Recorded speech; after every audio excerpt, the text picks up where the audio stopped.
இந்த ஸ்கூட்டர் என்பது கிலோமீட்டர் போகுமா? 120 கிலோமீட்டர் போகுமா? நேற்று வோல்டேஜ் மற்றும் ஏஎச் பற்றி பார்த்தோம். இன்று டபிள்யூஎச் பற்றி பார்க்கலாம்.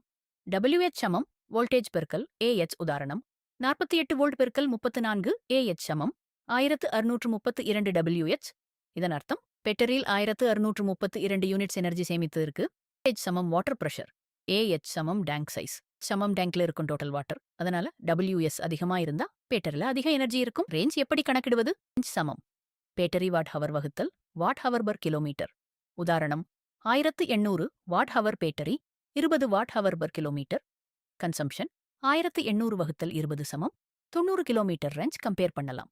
48 volt 24 ampere 48 volt 34 ampere hour சமம். அதாவது பேட்டரி அதிக டிஸ்டன்ஸ் தரும். மட்டும் பார்த்தால் போதாது, ஏஎச் மட்டும் பார்த்தாலும் போதாது. டபிள்யூஎஸ் தான் பேட்டரியின் ரியல் கெப்பாசிட்டி. டே நாங்கள் லித்தியம் பேட்டரி லைஃப் மற்றும் மெயின்